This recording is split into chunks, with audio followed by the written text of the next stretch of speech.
You're listening to the What is a Woman podcast, hosted by the Catholic Family Podcast. Hello, everyone, and welcome back to the What is a Woman podcast. I am Holly, and as always, I'm joined here with my mother, Mandy. We are so excited to be back for another episode this week. And before we begin, we'd like to say, Jesus, meek and humble of heart, make our hearts like unto thine. So we are into our first week of Lent here. Mm-hmm. Our first full week. I Yep. guess. So How you finding it? it's Lent. It's Lent. It's good. It's good. It's good. Like I said in last week's episode, I love Lent, so Yeah. it slows everything down for me. And but we had a question on the podcast that I told my mom about this morning. Someone was looking for your bean soup Oh, right. recipes. So Bean soup. my mom is going to were you going to make a video making the bean soup? I think I will. Yeah, but we're going to post that on. My mom and my daughter actually have their own YouTube channel. Yeah, which has been dormant. It's been dormant, so... And why has it been dormant? Well, we've been focusing a lot on this. We've been focusing a lot on this, and besides, you edit everything. And I edit everything, so And and I'm just too busy. You're too busy to mess around with us. Yeah. And, well, anyway, but I want your daughter to. Yes. So I said, I don't learn care, even if it's not edited perfectly. There's a million, YouTube channels out there, especially the cooking ones, and they're very low key, and they got low key. They got thousands of views. So you ladies may be getting a very low key bean soup video.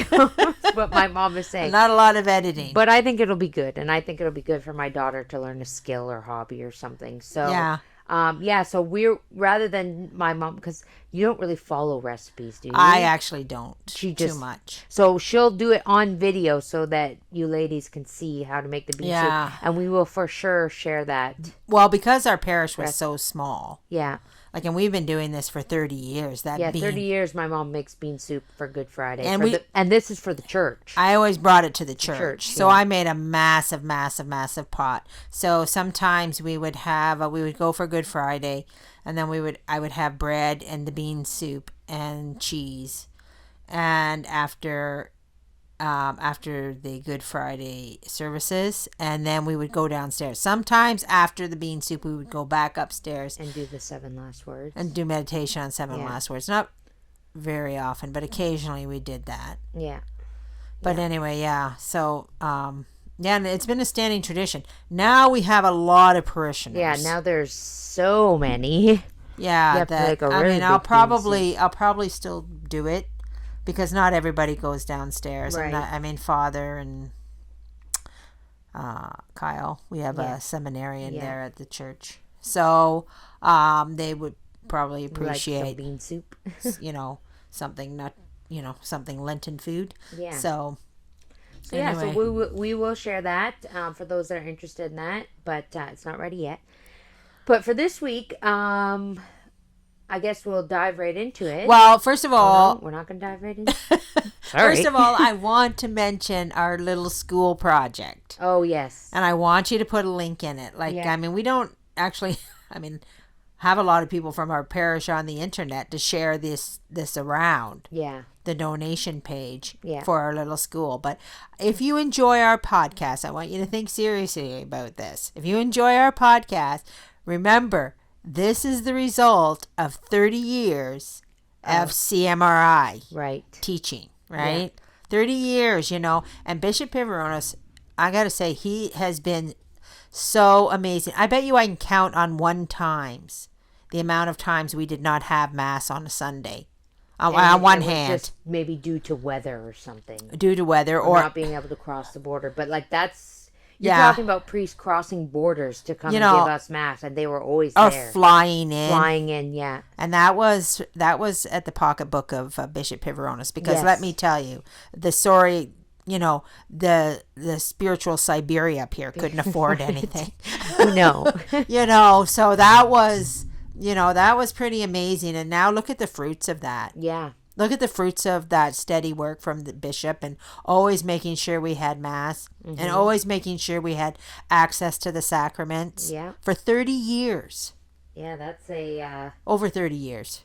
Over 30 years. I can't remember. I'm losing track. I keep saying 30. Yeah, I know, but everything is 30. But so that's pretty incredible. And now, finally, there's going to be some fruits, some real serious fruits. A school, nuns, and if you can donate to that, we would sure appreciate it. Yeah, even if it's just like a tiny it doesn't bit. have to be a ton. Even if it's just $5. Yeah, that $5 means a lot. So right. We'll share the link again because that's why it's here on this video, and you don't have to go searching for it. So that'll be in the description. And all right, now can we get to what we're Yeah, well, I mean, it leads into the whole thing. The whole school is I just started what we're going to talk about because I think it was Kara Michelle, is that who was it? Yeah, that asked. She wanted to know, how did I end up at this from the end of the novice order to the CMRI? Yes, how you ended up yeah, okay. So my mom's going to share her little conversion story for y'all since someone asked. And it's a pretty interesting one, I think. I guess because it's mine. But well, we'll let the viewers decide, or the listeners decide. We'll let the listeners decide if it's interesting or not. Okay, well, first of all, I was born a Catholic, so I'm a cradle Catholic. And my parents, my father is a cradle Catholic. My mother is a convert. Mm-hmm. So she converted from the Anglican Church when she married my father. And she got married. My parents got married in the year 1961. Ooh. Right. I mean. Right when things were getting, rocky, yeah. Right? So she didn't actually know a lot. Like, she didn't know really anything. Mm-hmm. Right? So she was just coming in to this religion when it was all falling apart. Right. Which would have been weird. My father, however, he was schooled by nuns. Right? Sister Mary Roberts. He had nun stories. So many stories about Sister Mary Roberts. And there was some that were so strict, and priests that were really strict. Yeah. But he didn't mind. He loved it. Oh, no, he was saying these stories with love. This is great. This is how it should be. This is because he recognized himself as a little boy and a little troublemaker. I think maybe you should let the listeners know that my grandpa was also the person who at 7 years old went home and read the newspaper every night. Yeah, he was a little different sort himself too. An old soul. Yeah, but anyway, so he had this vision in his mind that, he got married and he knew that his wife had to be Catholic. So he said, and she was like, okay, and then they had these children, and then they sent them off to Catholic school where he assumed they were getting good Catholic teaching. Like he got a little Sister Mary Roberts to straighten us all out. Not so much, I don't think. Not so. I'd never seen a nun. I'd never seen a nun until Sister Mary Bernadette.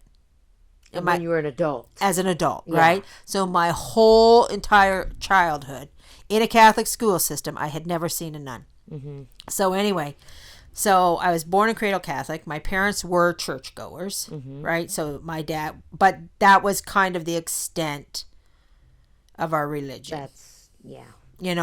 I mean, my dad assumed that we were getting taught. But did you go to church on Sunday? Yes. Yeah. Yes. Right, and we said grace.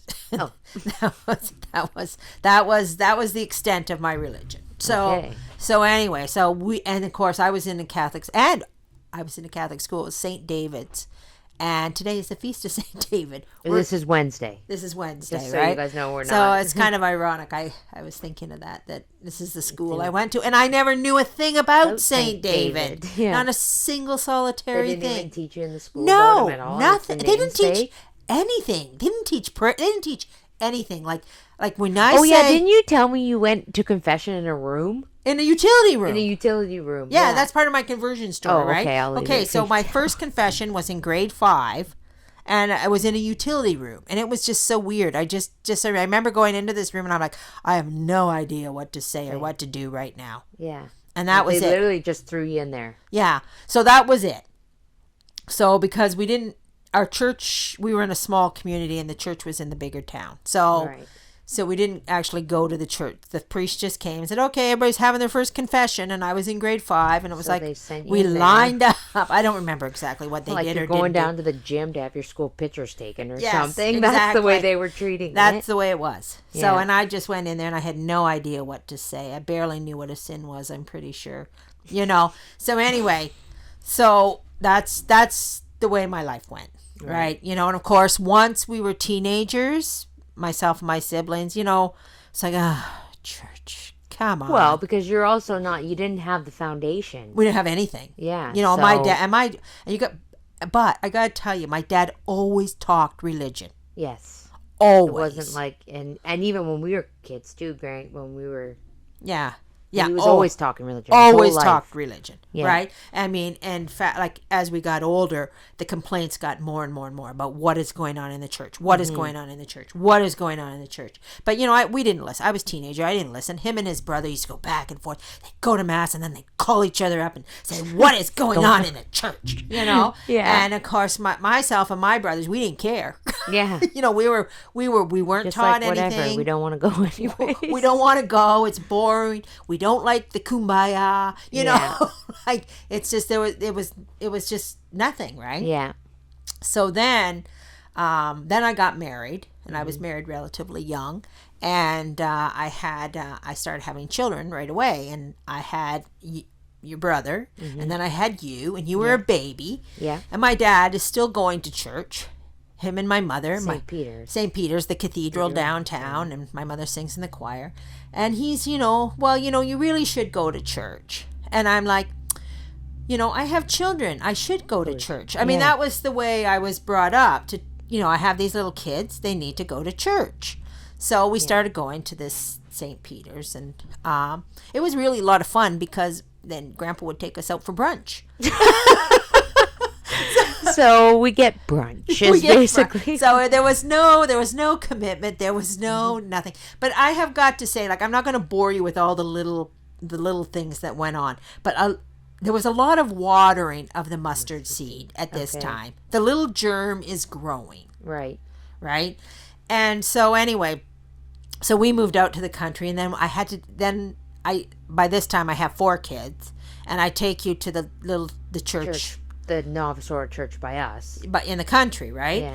And there was a very traditional priest there, right? Really? He was very traditional, and he used to get up and he used to talk about the rosary, and he used to get up and he used to talk about going to confession. Okay, the last time I went to confession was a utility room in grade 5. In grade 5, when this priest is talking about confession, right?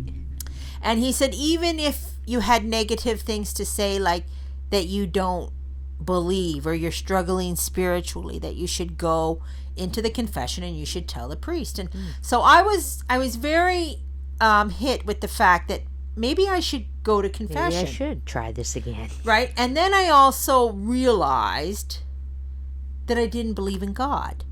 Oh. Right? So, and I was like, and I was very... In the confessional or before you went? I'm trying to remember what the sequence was, but I think I went to confession, and I think I told the priest, I don't believe in God. Yeah.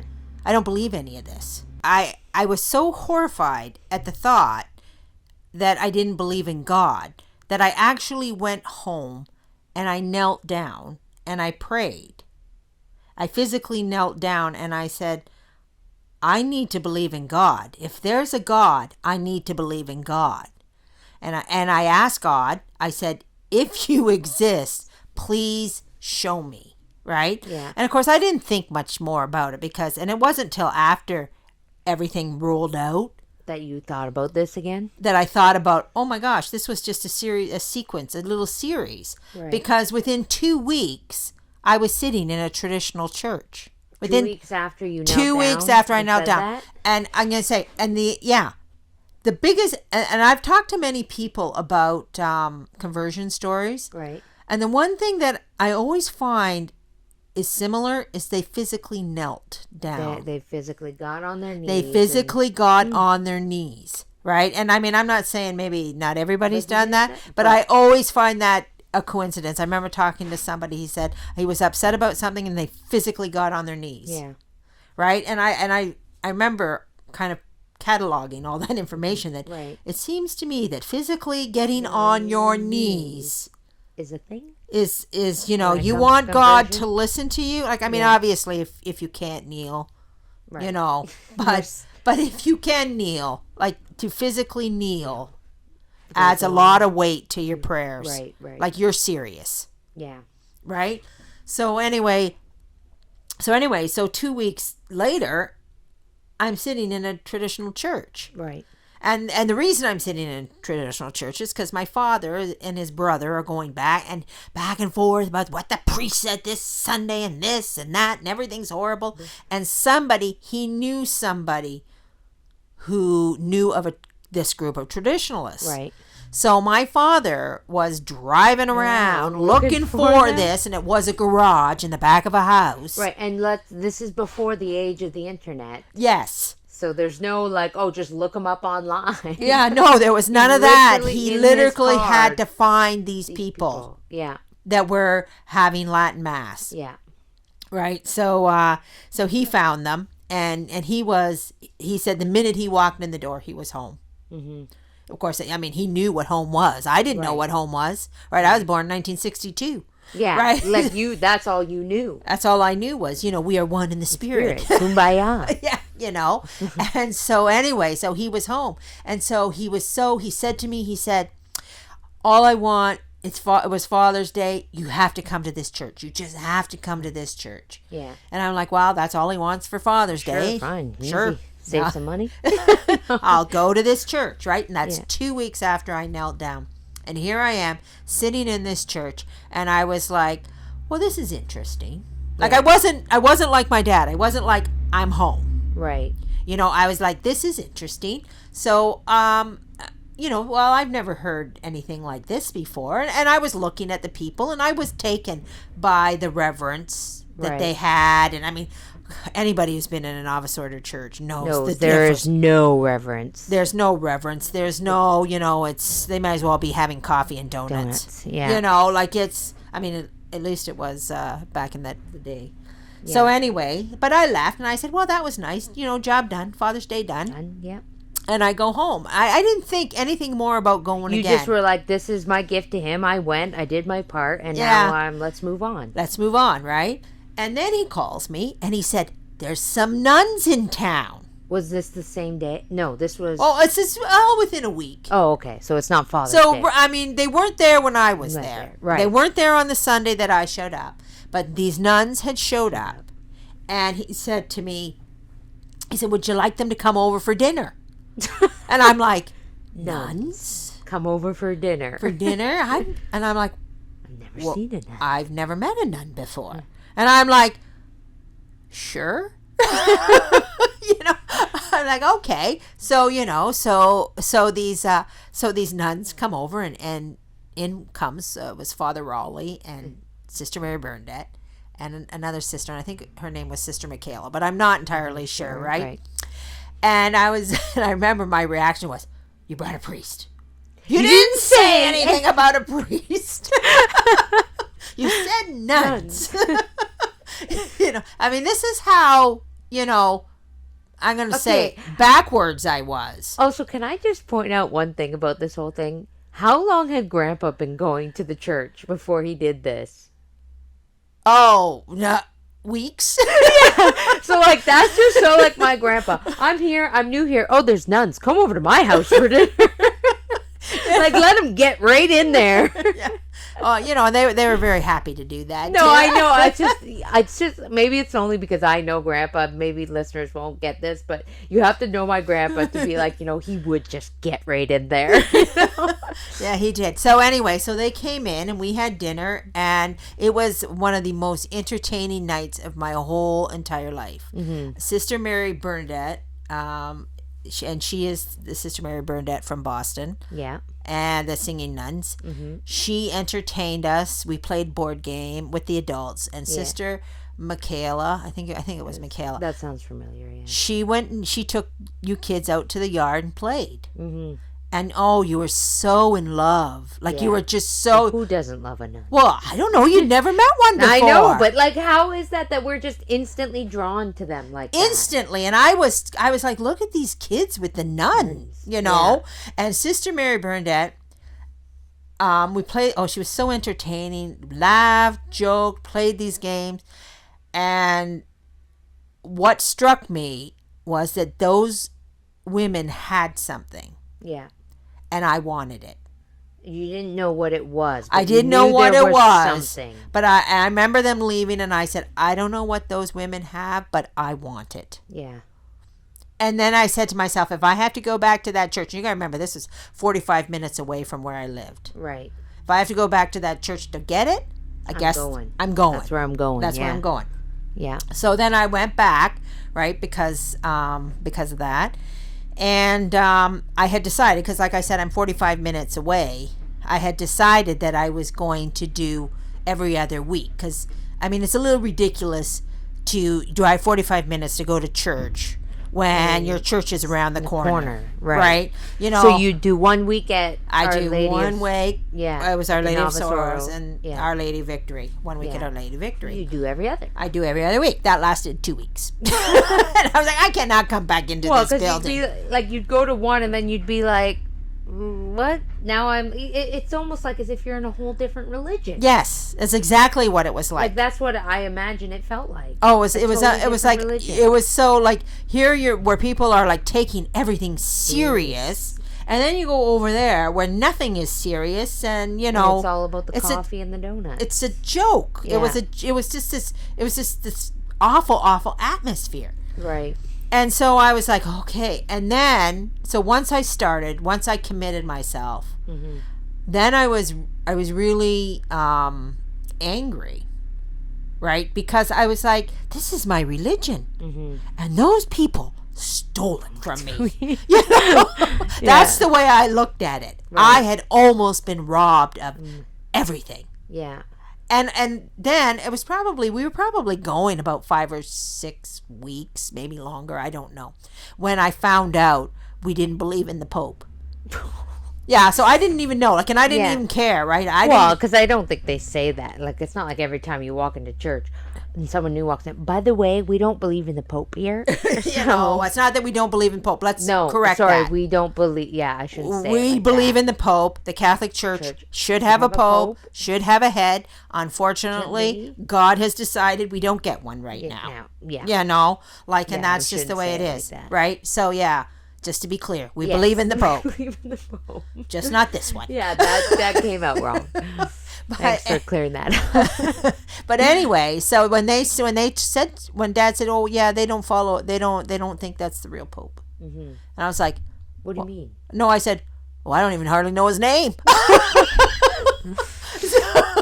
So it was JP too, right? Right, yeah, it was John Paul II. Yeah. So I was like, I said up until 2 minutes ago, I barely knew he existed myself. Oh my word!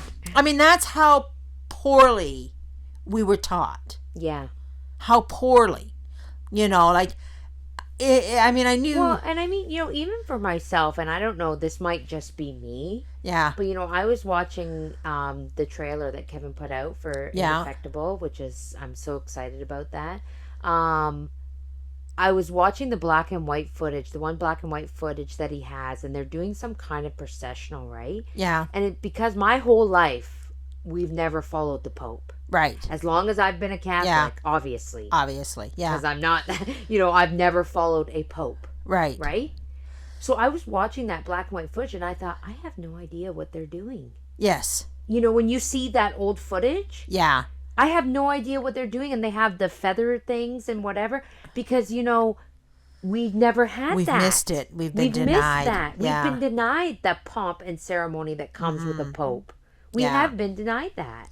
It was a very easy transition for me not to accept the Pope because I didn't. Because you didn't know any different. I didn't know any different. Right. As a cradle Catholic, isn't that the saddest thing? Yeah. As a cradle, and that's a testament to what was going on in the novice order. Right. Right. That I did not have a clue. My brother, most of my family is traditional, right? So when my brother started going, he didn't know how to say a Hail Mary. Really? Yeah, he said I didn't know how to say They didn't him even there. teach you that in St. David's? We didn't do anything. Like So you really, when you say you didn't do anything, you really didn't do anything. we may have had morning prayers. I'm thinking that we must have, but it wasn't the center. It wasn't the center of it. And everything was so far removed. And I distinctly remember being taught evolution in grade 8. I distinctly remember the class, right? And I distinctly remember when I was in grade 8 doing a religious lesson, but we had to pick a religion. Oh, you could pick any religion. Pick any religion we wanted and study them. I picked the Anglican Church. I remember that. Do they not know I'm the Lord thy God? Thou shalt not. I know. It's such. This is why for myself, I mean, it was of a benefit that I knew nothing, and I was legit angry. I thought this was my heritage. You almost robbed me of this. Yeah. But I have to say, you got down on your knees and God answered. Yeah, and I'd say He answered big time. Oh yeah, and when you see all the little pieces fall together, like 2 weeks. It was 2 weeks. Afterwards, I thought you prayed for faith. Yeah. And he said, "Okay, you want to know? Here you are. Sit here. Everything you need to know. Right here." And of course, we had the Sunday bulletin, and Father Raleigh had put in stuff from the Catechism. I think it was it's the book Gabe was doing at school. What's it called? Catholic Faith. My Catholic Faith. Yeah. He photocopied pages from it, and so I just read it soaked it up like crazy, every last thing, and I just never stopped. Right. And actually, too, I'm going to tell you another thing. I consider myself a very flaky person. Just so, yeah. Do you? Oh yeah, very very flaky. Okay. Yeah, that's why I prayed, and I said, please, do not let me flake this off. Okay, so you mean you were a flaky I was person. very flaky, right. Like I just, that's good. Oh, that's, this is that. And so as soon as this is the truth, and I know it's the truth. And I said, please, I asked God that I not be flaky. Right. So I mean, you have to, and I've been told I'm the most consistent person people have ever met in their life. Well, that's why when you said I'm flaky, and I'm like, you are? Yeah, I don't think so. Oh, I was though. Before I was very flaky. I'm like, oh, this seems good. Oh yeah, that's not so much. Don't feel like doing that now. Well, I think, and this is not to be judgmental or rude, but it's just a standard observation that a lot of people your generation are flaky. Oh, hugely flaky. Like just from what I've witnessed, like when I think about, I'm even going off like when I was younger and friends my age, their parents your age, there was just a lot of flakiness going on. It was because we joined this club, or are we joined this? Oh no, whatever. Now we're over here. It's because we can go to this church. I mean, you want to talk about a world since spiraling with no direction anywhere.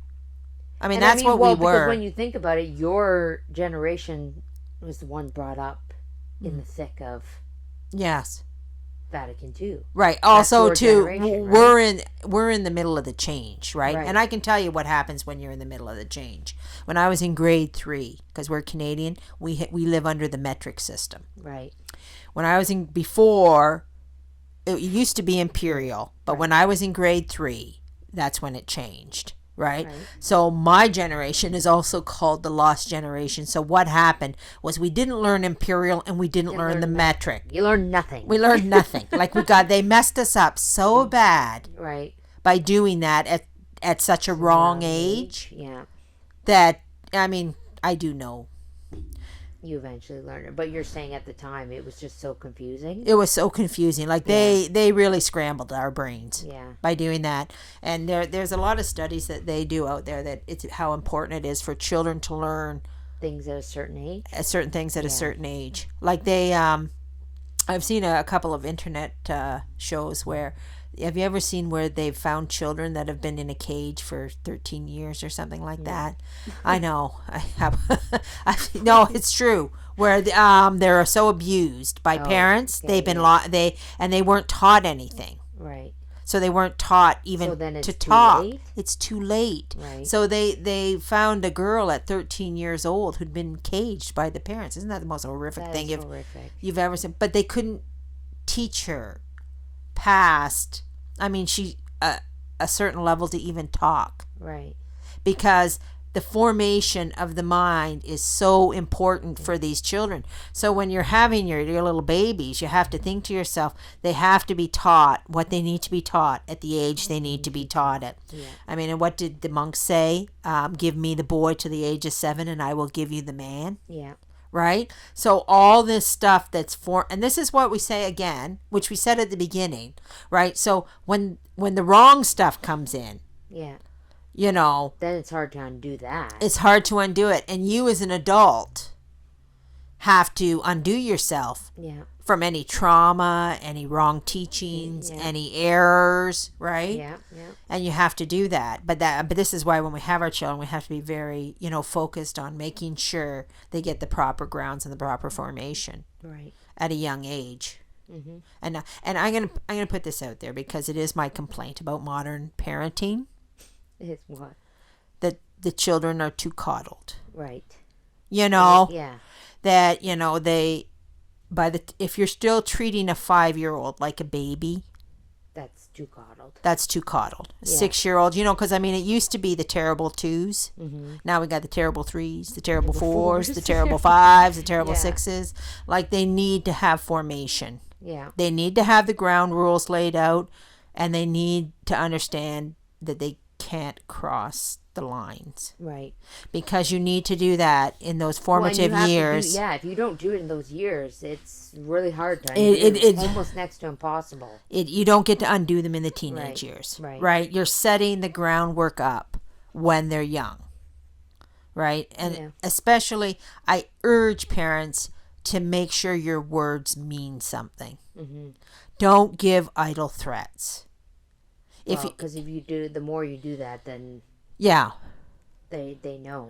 They know. They're not dumb. Well, I say there's nothing. Personally, I think there's nothing more manipulative than a 3-year-old. Oh yes. Like, I think they know what they're doing. Yes. And I don't. When they cry, when they keep you, I call it emotional hostage with their tears. Yeah. Yeah, I'm just encouraging women, please don't fall for it. Don't fall for it. Don't fall for it. They're smart little beans. Yes. I mean, I'm not saying, anything capital punishment wise. No, but you need to be firm and consistent. Yes. Right? Well, firm and consistent is key for anything. Yeah, with lots of love. With lots of love. Don't be shy on the love. There's never be shy on the love. Just firm and consistent with lots of love. Mm-hmm. Right? And you'll be good. Yeah. So is that, did we cover everything in your I think so. conversion story you wanted to say? I segue to our book? I think so. How much time we got there? Oh, we're at about half an hour. So okay, right. Okay, so we're still on chapter 6 in the mission and duties of young women. So we'll just pick up right where we left off. This is chapter 6 on the religious life. So, quote, a female ought not to decide alone in an affair of so much importance in which she may be easily mistaken. She ought to consult prudent and enlightened persons, well acquainted with the religious life, and able to appreciate its duties and difficulties. She ought to open her heart to a pious and experienced director, make herself known to him such as she knows herself, that he may judge whether her dispositions are adapted to the life she wishes to embrace. She ought to consult herself, examine her mind and heart, her temper and will, and as far as possible foresee the inconveniences and difficulties which may one day arise and be to her a source of regret. End quote. So I'm assuming experienced director, they say he. I'm assuming they mean like a priest. A priest, or right? A bishop. Right. So this is, how do you decide if you have, a vocation? Right. So it says do not decide alone. Do not decide alone. But you have to be actively seeking the will of God. Right. Right? And the will of God manifests itself to us in the forms of other people. Mm-hmm. Right?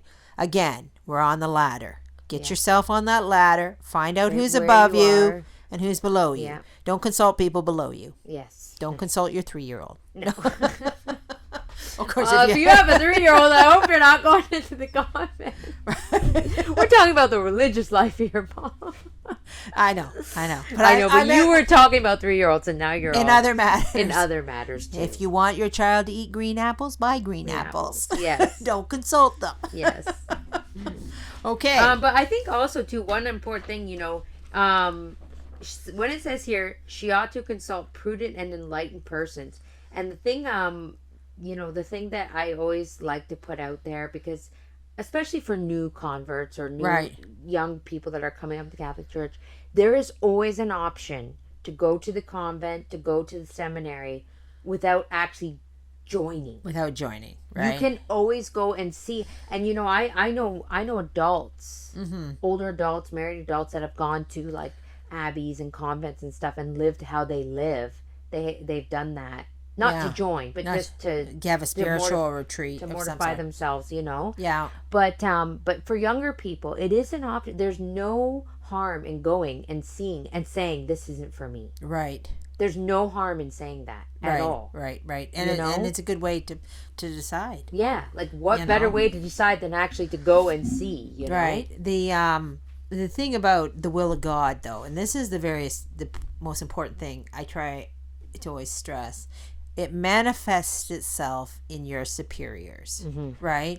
I always think of, Christ standing before Pilate, and he always says, you would have no authority over me if it had not been given you from above, right? I always say that line all the time, especially if people above me irritate me. You would have no authority over me if it had not been given you from above, right? And then I accept the authority and the will of God and the direction. Yeah. Right? And sometimes, and oftentimes people in authority above you are telling you stuff you don't want to do or you don't want to listen to. Another good source is your enemies. Okay. Yeah, I know, because a lot of times we have friends, and friends are too kind. Friends sometimes just tell you what you want to hear. Tell you what you want to hear. They don't often tell you the truth. They don't tell you the truth. The enemies, sometimes they make stuff up. Yeah. But a lot of times what they're making up is based with truth. Right. They're telling you what no one else will tell you. And they're telling you that because they don't like you. And they want to hurt you. They want to hurt you. They want to hurt you, right? So you should, when an enemy or someone who doesn't like you tells you something, you should take that. You should take it to heed. Maybe it doesn't happen. Sometimes it may not be true. Sometimes it may not be true. But you have to say to yourself a couple things. All affliction comes directly from the hand of God. So why did God allow this person to afflict me? Right? And that evil actually does the work of God, just as Caiaphas murdered Christ. So when we're looking for the will of God, we pay attention to our surroundings and our people. Like in a matter of going into the convent, you have to go, your priest is number one. Right. Number one. Sometimes your parents are not the best. Because they may not want you to go. They may not want you to go. They may want grandchildren. So, they may not have your best interest at heart. As hard as that is to say and hear. Yeah. It can be true. So, Yeah. I'm not saying it is, but it may be. Definitely your spiritual director. But in order for your spiritual director, and this is the one thing that we have to actually take into consideration too, he has to really know you, not your fake you. Yes. Right? Real you. The real you. Yeah. Because we have a tendency to put up a little bit of a front. Right. And that's of no benefit to your confessor. It's no benefit to you either. It's no benefit to you, right? Yeah. So you have to present yourself as you really are and what's really going on in your mind and in your heart and in your soul. If you'd go back to my conversion story, I just did that because, the priest said to do it. So I said, I don't believe in God. Yeah. Right? I was probably a little blunt. I don't know if that priest on the other, I went, okay, I don't know what he would have thought, but what do I do with this lady? But they have to know. Yeah. They have to know what's really in your heart. And you can't hide that, or else you're never going to get an appropriate or a good advice. And I mean, and it says, she ought to consult herself, examine her mind and her heart, and then later on it says, because, it will be a source of regret. Yes. If you choose wrongly. So if you're examining yourself based on some fictitious idea in your head, you think you're Saint Bernadette or somebody, it's not going to. You will probably have regrets because if you're not being there actually is a chapter in this book eventually about how women like to conjure up ideas of themselves. Yes. Yeah. That's good. But anyway, so you have to get to the heart of yourself. I mean, if you're going to join a convent, if you're going to move forward spiritually, like the end game here is to be a saint. Right. So, and you can't do that by tricking yourself. Right. All right. So, anyway, quote, "For the religious life does not relieve us from those struggles and that warfare to which man has been doomed since the first transgression. It has its temptations, its dangers, its moments of sadness, as every other condition on earth." End quote. So, pretty much basically saying don't join the convent if you're just looking for a way to escape. Right. Or if you're afraid. Or if you want to hide. Because you want to hide. Yeah. Your heart truly has to want it. Yes. Right. It can't be a place of escape. Mm-hmm. We used last week. Sound of Music. The Sound of Music when Maria von Trapp, I'll just hide out here. It's safe. Yeah.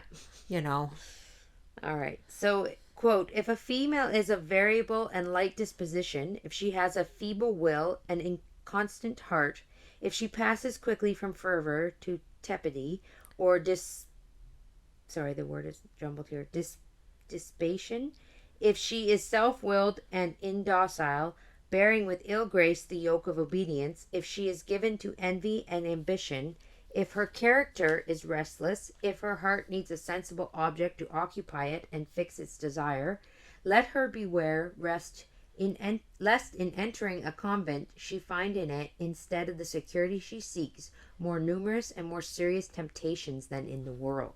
Right. End quote. Yeah. So, she has to have the right disposition. Right, because if you don't, you may find more temptations there. I mean, because there would be, okay, so if you're not first and foremost doing it for the will of God and because this is what God wants of you, you may find that you're tempted to be lazy, to not give it your all, and that would be far more serious, right? And I think than. Well, what happens? What happens when you start to resent and regret things? Well, you get very bitter.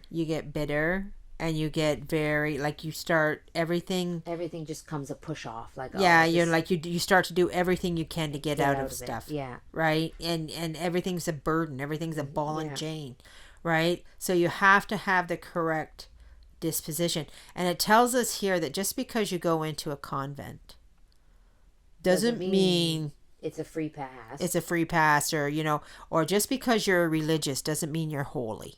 Yes.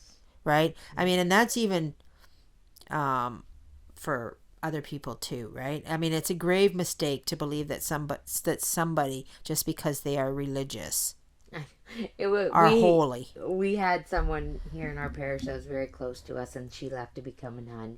And when she left, you know what I said? What? I said, well, she's going to be a saint. She's a saint. And in my head, I was like, to me, when I was really, and I'm really little, okay? I'm like a little kid. But I thought that meant, yep, she's a saint already. Yeah. Nuns were saints, and they were just on their way to heaven. And I'm sure that is a case for a lot of them. Yes. I would like to say most. All. I'm sure it is. But you do get into that way of thinking that just because you're a nun, you're already a saint. You're a saint, right? Just because you're religious, or even like a person in my situation where I'm very knowledgeable, and I'm kind of old, right? And I live a very what would you call it? Very religious lifestyle, right? There's not a lot of temptations out there. I don't fall for the things that other people do, but that doesn't mean I'm holy, and that it's because the problem is, and this, I'm gonna put this out there for everybody. Everybody's favorite Sunday is the Pharisee and the publican. Yes, and everybody equates themselves to the publican, right? Right. That they're a sinner. Yeah. Yes, I'm a sinner, Yeah. right? I'm not a Pharisee like that guy. Yeah. He's a Pharisee, right? Yeah. Well, the problem is when you're an actual religious person, you're actually the Pharisee in that scenario. You're not the publican. The publican is a public sinner. Right. Right? So like myself personally, I'm not a public sinner. Right. Right? So a public sinner is, maybe somebody who's, I don't know, maybe living with somebody they shouldn't be living with. Right? So I'm not committing public sins. Yeah. Right? So when you read off who the Pharisee is, I give tithes to the church. I don't have the missal in front of me to read that, but I do. I check all the boxes. Yeah. I do all the things I'm supposed to do. Right. Right. So when I'm reading that, because I'm a religious person, not in a religious order, but I follow the religion. Right. That makes me the actual Pharisee. Right. So when you're in that position, you have to say to yourself, I'm more susceptible to the sins of the Pharisees. Yes. Right? Yeah. So, and they're actually worse sins than the base sins of...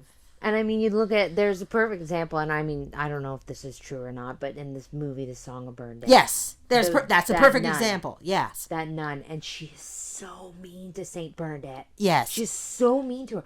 Even like nasty.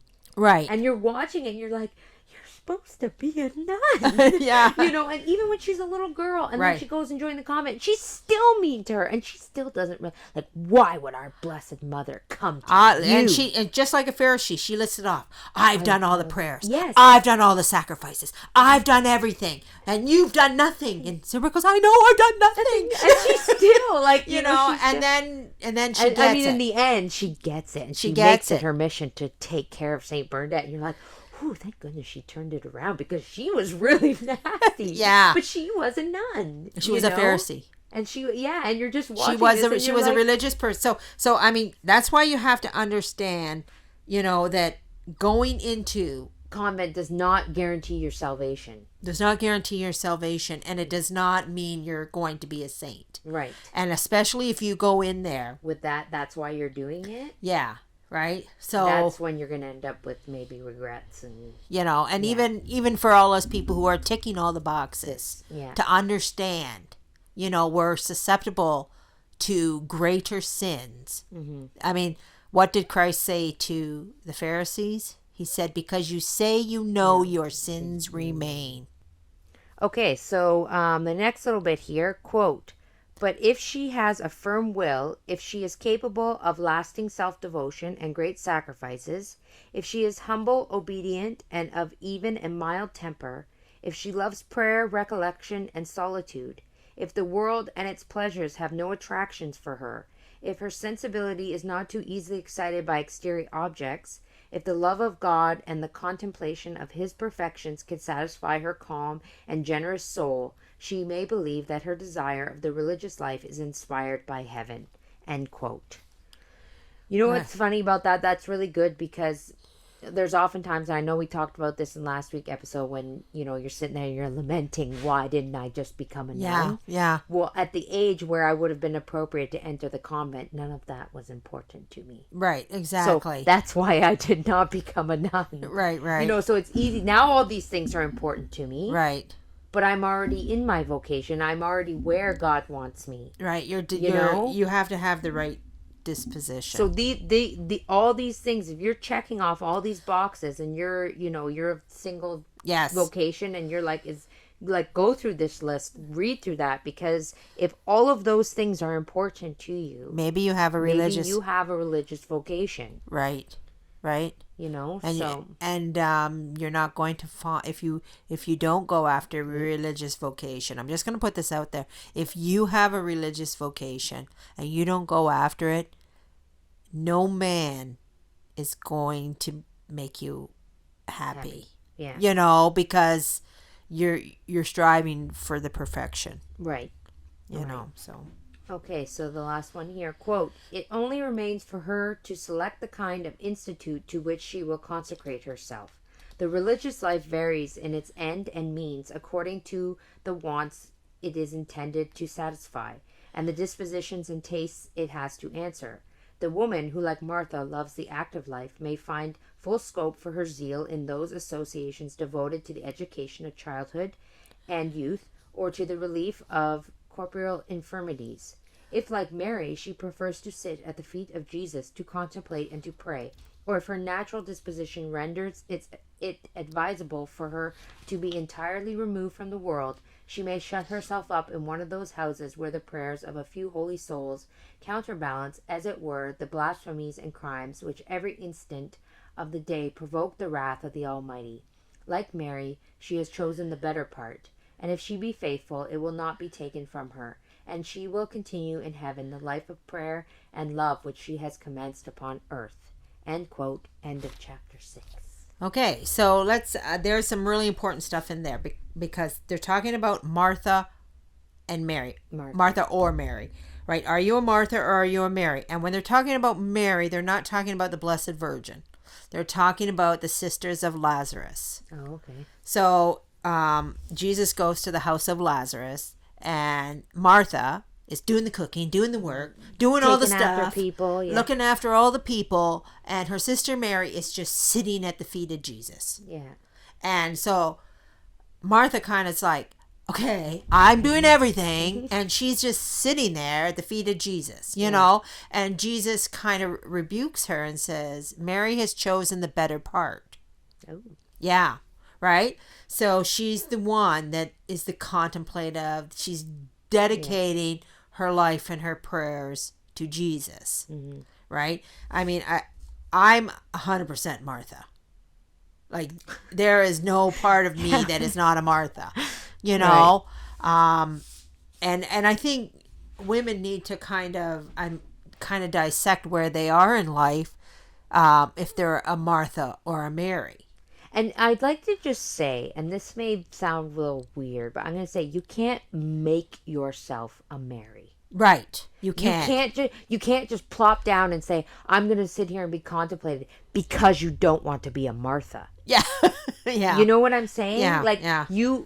Mary was doing that because her love for the Almighty was so great. Yes. That nothing else could touch that. Right. Right. She was contemplative, and she was sitting at the feet of Jesus because that is the most important thing in the world. Right. Not because she didn't want to do what Martha was doing. Right. You know what I'm saying? Like, it's not... I know. I mean, you can't make yourself be a... You have to have that disposition. I mean, speaking as a Martha. Okay. Right? It's hard to say to yourself, well, you've chosen the less perfect. Yeah, but everybody has a part to play. Everybody has a part to play. And not everybody can be a Mary. And not everybody can be a Mary. And, you know, and we have to put ourselves on the ladder. And, you know, I do Martha well. Yeah. You know. She cooks a good meal. I do. I look after all the people. You do. And you know what? That is important, too. It's very, very important. Right? Who would look after all these people? Because somebody's got to look after Somebody has to look after them. And that's what I mean when I say everybody can't be a Mary. And God knows that. And God knows that, yeah. Right? You know, and that's why he calls us to different things and different vocations. Right? So, you know, if you're called to be a Mary. So if you're called to be a Mary, well, that's an extreme blessing and wonderful. You know, but, I mean, you were called to that. Right. You know. And so you better answer the call. I used to say to your brother, if God picks up the phone and calls you, you better answer that.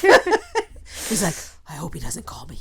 I mean, because woe unto them that, you know, is called to be a Mary and doesn't. Yes, yeah. Doesn't step up to that, you know. Then you're really, you know. So that's did I mention that favorite movie of mine before, The Brideshead Revisited? Did you mention it? I don't know, Mom. I don't think so. I don't think you have. Well, there's the Sebastian. He has a calling to be a priest, and he rejects it. So he basically lives out his life of misery because he rejected God's calling. He's a drunk. He ends up being a drunkard, and he ends up, you know, crying his days at the monastery gates. Because he chose wrong. And of course, by then his life is too late. It's too late. Yeah. You know, the monks let him in and they give him some soup and stuff and that. And then they send him back on his way. You know, but I mean, but the lament and the regret is extreme. right? So anyway, let's all look for the will of God, and let's all find our place. And perfect thing to take from your conversion story. If you're really struggling, get down on your knees and pray and say, God, show me where to go. Show me where to go. Show me which way to go, because you never know in 2 weeks. 2 weeks you'll be somewhere and you don't even know, and you don't even know. Hey, it might even be less than 2 weeks. Yeah, you don't know. You don't even know why you're there. I'm telling you, God will not. If you get down on your knees and you ask God to direct you, He's not gonna not. He's not gonna not. He's not gonna not direct you. He will help you. And and I said that prayer, and I didn't actually give it a second thought. No, I just prayed and got up and went about my business. And then 2 weeks later, and then all of a sudden, in retro, I'm just like, okay, all these things happen just like that. And that was an answered prayer. It was an answered prayer. Yeah. So there you go. And I mean, I highly encourage this chapter for those young ladies who may be listening that are not sure which way to go, or, like I said, there's that one paragraph in there. Go through that list and, see. And like I said, if, there's always the option to go and try it out. The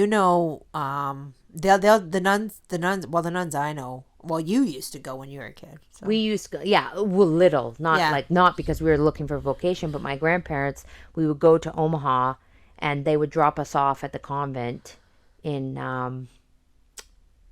wasn't in Omaha. Where was the convent? Iowa, I think, yeah. And we would they had the little farm there, and they would leave us there for a few days or a week or so or whatever. I don't know how long it was. It's just a few days. Just a few days, yeah. And it seemed like a long time, because not that because we didn't enjoy it, but we didn't want to leave. And they'd leave us there with the nuns, and we got to live with them for a few days and see how it goes. And we were just little girls, though. But it was, when you think about, they would take us there, and then we would go around to different states, and we'd do some traveling.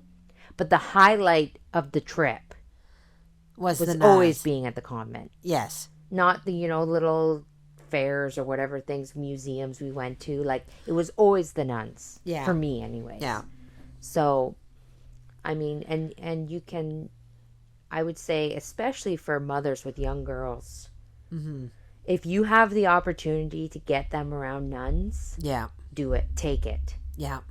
Because they will be such an influence to them. Even if they don't end up having a religious vocation, just an influence in general. Right. For their whole life. Uh-huh. Like, I mean, look what one nun did for you. Right. Incredible. It's just, if there are nuns around, you soak up every minute with them. That's what I say. So. Yeah. But, so I guess we'll leave it there. And we will be back next week for another episode. But until then, I hope that everybody has a very blessed week. May our Lord bless you and Our Lady guide you always. And Saint Teresa, pray for us.